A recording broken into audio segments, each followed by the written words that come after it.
Hey, everybody, let me adjust my camera a little bit.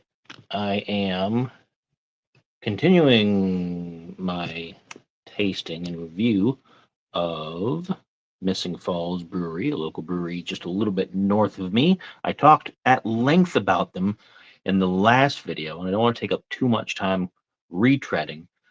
So definitely go back if you don't know who I'm talking about and watch the previous video and then come back. Okay? At your leisure, I suppose.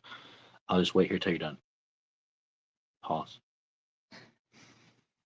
Okay. Anyway, jokes are over for now. We have the next out of my four from Missing Falls Brewery in Akron, Ohio. This is their Langered or Langered Irish style red ale. I don't know how they want me to pronounce it.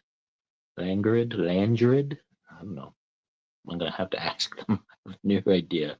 But it's an Irish style red ale, 6% alcohol by volume, so not as hefty as the Wee Heavy from the last video, the Scott Rail Ale, but should still be pretty decent. And It's got cute little demons on it. looks like they do the streetlights for you. So, drinking the red ale and putting out the streetlights. It is described as toffee, malty, sweet, and lucky. And it says to best enjoyed in good company, lucky all year long. So there you go. So it could be St. Patrick's Day, or it could be for whatever you want. So we're going to give this a try. I liked red ales in the past. Some of them I haven't, but for the most part, they're decent. We're going to go ahead and give that a good solid pour. Nice creamy bunch of foam at the top too. There we go. Pass the can over. Smells nice and creamy. Looks a little bit darker on the camera as it does in person, but it's a nice reddish, orangish hue here. Looks nice.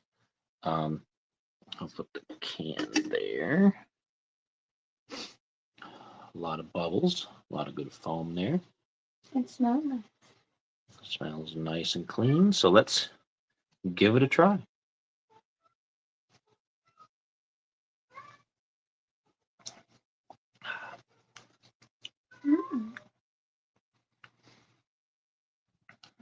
It is a hefty one. It does have a lot of body to it, a lot of depth.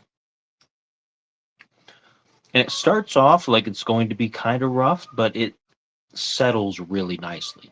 Like that first initial taste comes off a little strong, and then it just kind of sits on the palate real nice. Real kind of toasted, a toasted kind of nutty sort of taste. It's very smooth.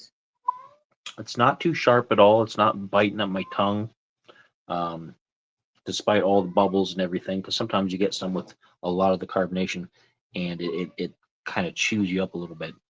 But very nice. It's not as in your face as, say, like a Killian's Irish Red or something, one of the big mainstream ones, which is kind of nice. I like that it's a little understated. Let's have another taste of it now that the palate's clearing up a little.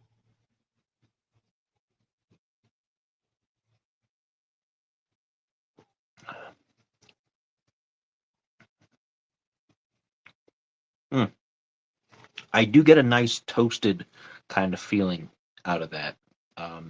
Not quite like a barrel char from a whiskey, but a nice feeling of some, like it's been on some heat, almost roasted, I suppose, but not real savory. I know that doesn't make a whole lot of sense necessarily, but a nice, when you get a good piece of toast, right? And you've got it in the toaster and you've got it at the perfect sweet spot where it's a little darker than you normally might have it, but it's not burnt.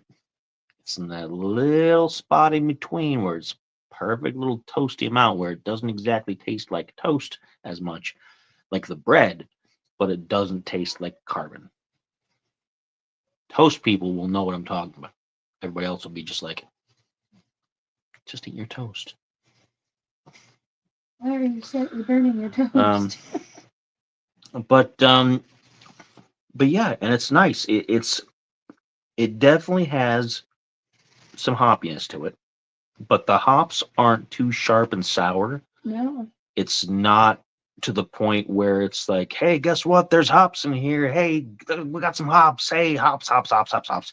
You can tell they used it as a foundation, but the whatever process they used for the fermentation for this didn't push them past the point of palatability, right?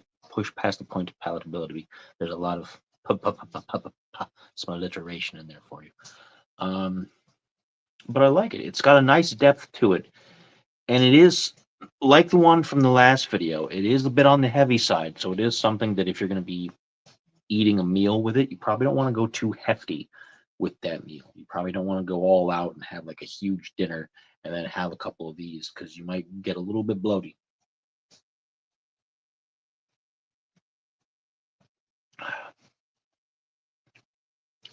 But I like that it has a lot of flavor right up front, and you think, oh, maybe this is going to be bad, and then, oh, that's really quite nice, actually.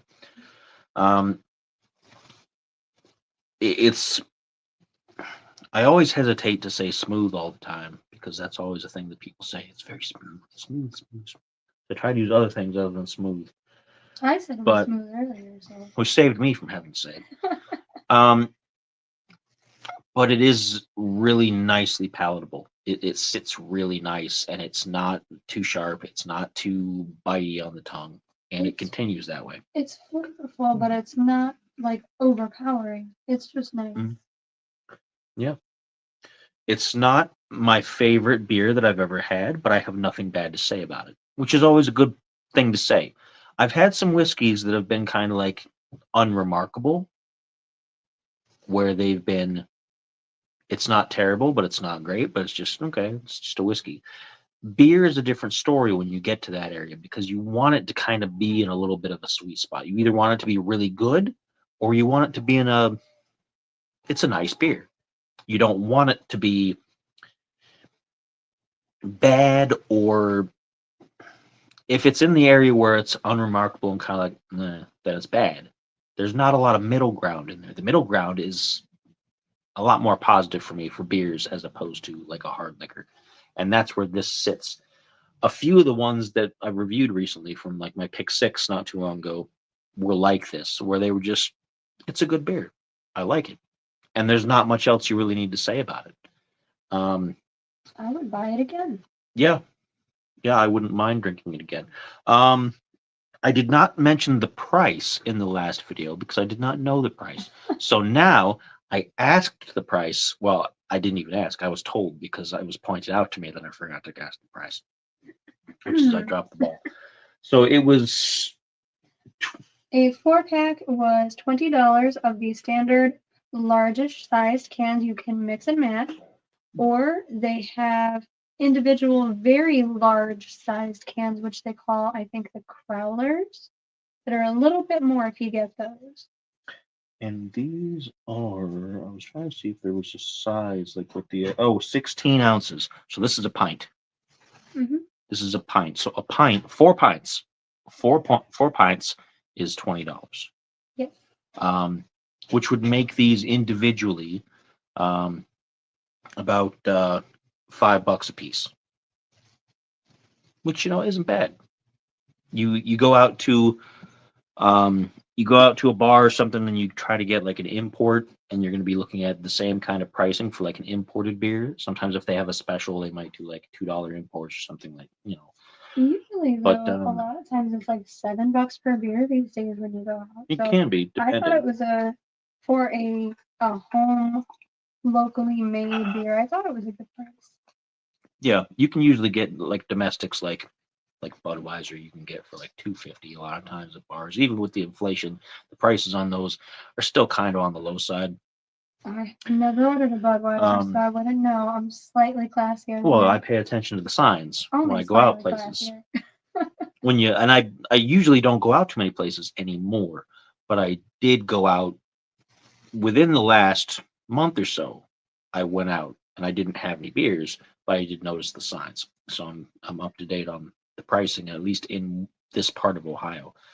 Um, but $20 for a 4 pack, and you can mix and match your choices. And they have a lot of things that they do seasonally that come and go. What I'll have to do is I probably should look into which beers they have that are their everyday beers that are going They to be do there have all these year all the round. time. And they have the Scott's Red Ale all the time. Those are two of their standards. And the next one of the next ones I think we're going to try is their Golden Ale, which has a tie-in with the Akron Zips, which they're not the Zips anymore, are they? They're the Rubber Ducks or something now. No, They're not the Ducks anymore. The Arrows were the Rubber Ducks. The Zips are still the Zips because that's the local college team. The Arrows / Rubber Ducks are our minor league baseball team. The local sports here, it gets kind of murky in my brain. I didn't pay close enough attention to it. But their Golden Ale has a tie-in. It's called the Golden Zips or something like that on the side of the can. I looked at it before I grabbed this one. And that's probably one that's also there pretty much all the time because it's a hometown deal. Yeah, right? It's like a block away from campus. So you're going to find some that are going to be there all the time that you can rely on, and there's going to be different flavor choices that you can try that they'll do differently throughout the year. So it's worth checking them out at different points if you're passing through the area, if you're not a local. If you are a local, it's worth going up every season at least, just to see what they've got new on tap or what they've got going on. In the summer, they have shandies. They have more hard seltzers and things like that too. And they do mixed drinks. They're not just beer. They have a full bar set up too. So in addition to their restaurant and everything, well, it's not like full restaurant, but you can get food there. You can get bar food, burgers and fries and various things there. Well, they make pastas and make salads. They have a whole section full of pinball machines and old arcade video games, which is really cool. They're nice. And there's a cat puking somewhere, so that's always nice. But but that is Missing Falls Langered. I have no idea. Irish style red ale. Langered, maybe? Langered. I don't know. That's terrible. I'm going to have to ask. I'm going to have to talk to him and be like, how do you pronounce this? I have no idea. 6% alcohol by volume. Roughly $5 a can of these, which is a pint, which is not bad. Brewed in Akron, Ohio, just a few minutes north of me, and well worth the price, in my opinion. So I got 2 more from them we're going to review over the next couple videos. Until then, of course, as always, cheers.